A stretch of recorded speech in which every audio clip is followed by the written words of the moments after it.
Então, gente, essa imagem de um cachorrinho onde você tem a doença crônica, é uma doença já com evolução de mais de 1 ano, né? A partir de 3 meses a gente já considera crônica, mas aqui a gente percebe que esse cão se coça, ele apresenta lesões de pele, né?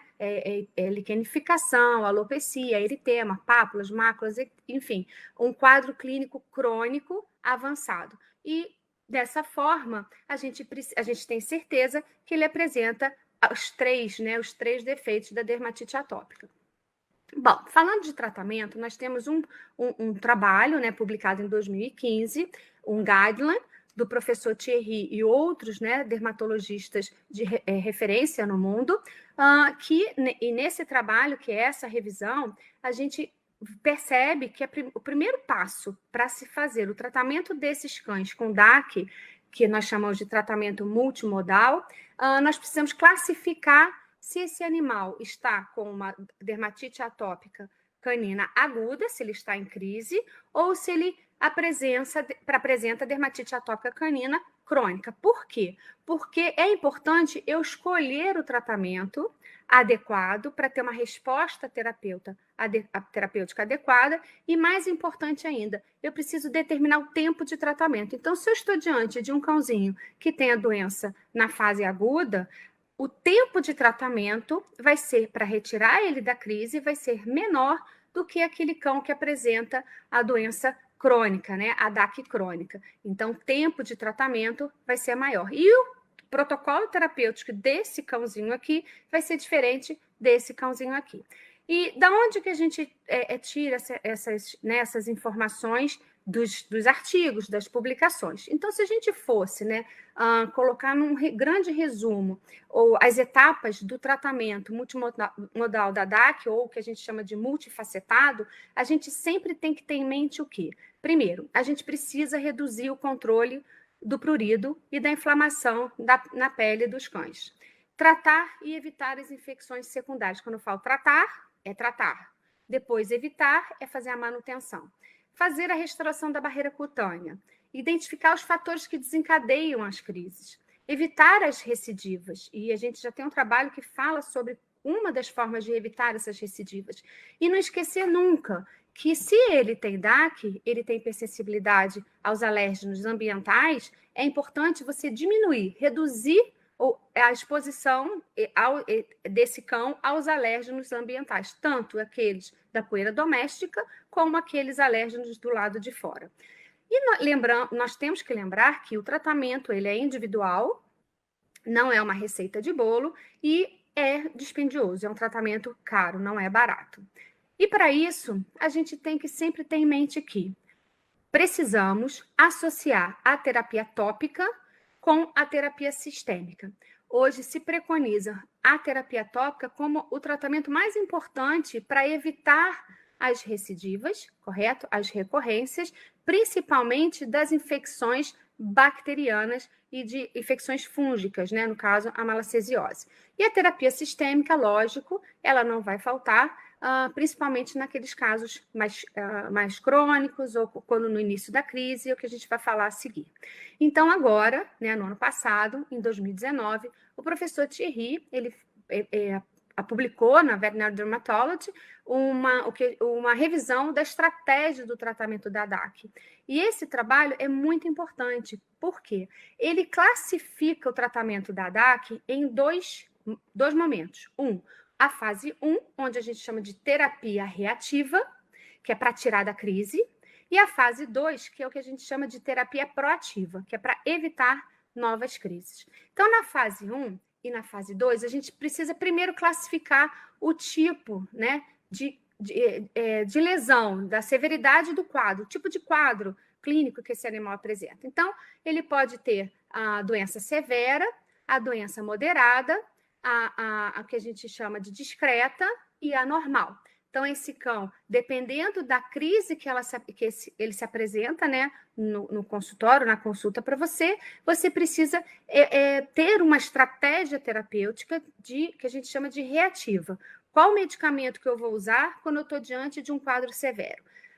O que ele recomenda, e o que a gente tem feito ultimamente, é o tratamento com os glicocorticoides, tanto oral quanto tópico.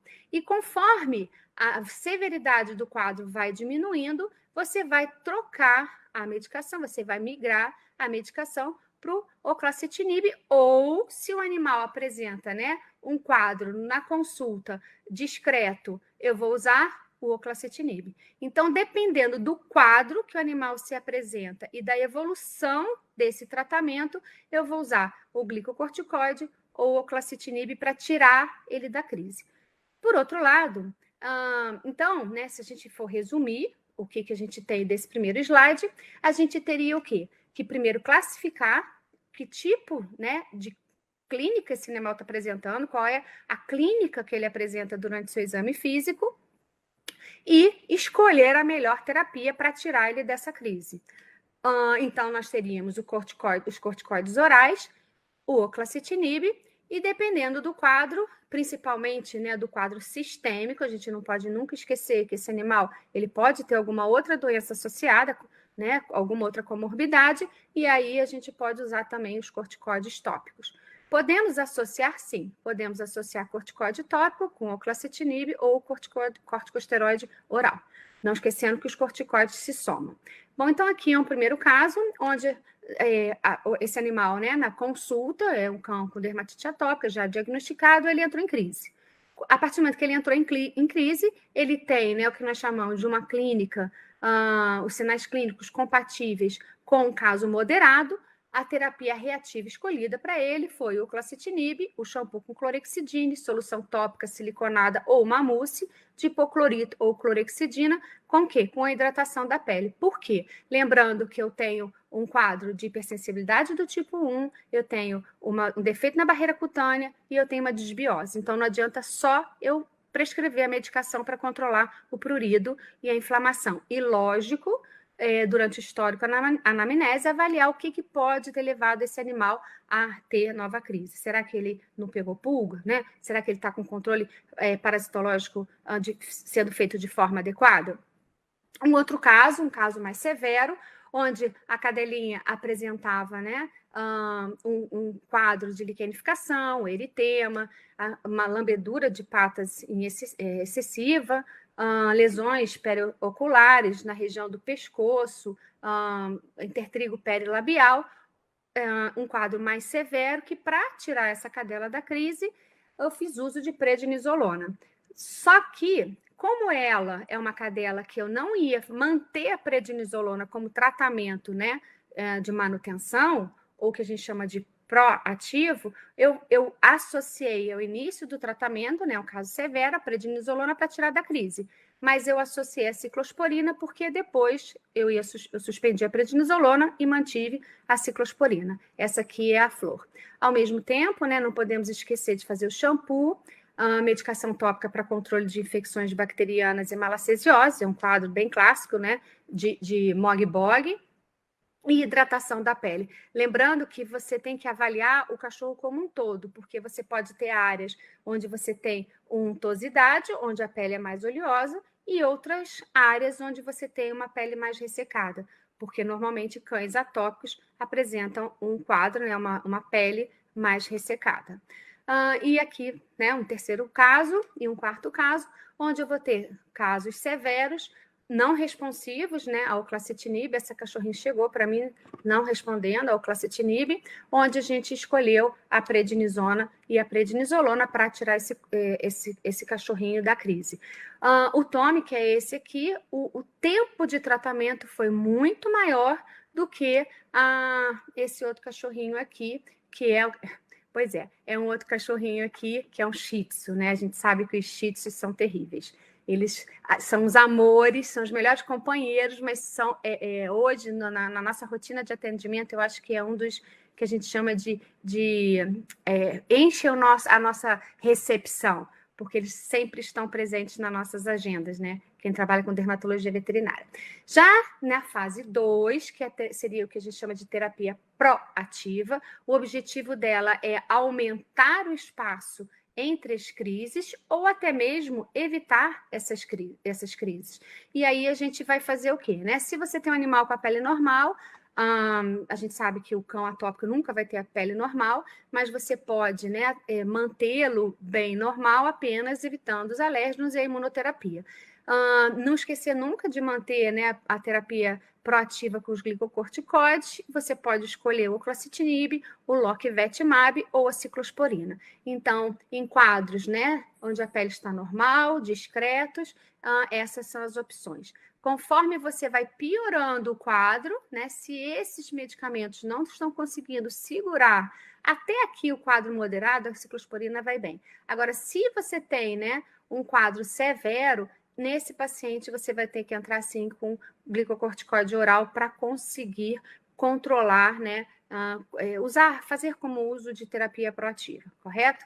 Bom, então, gente, esse slide aqui demonstra o que significa ele, né? Como que a gente faz a leitura desse slide? O que nós temos de tratamento para prevenir as crises, novas crises? A gente tem a corticoterapia, a ciclosporina, o clacitinib, o loquevetimab e a imunoterapia. Essa pirâmide aqui, ela representa o quê?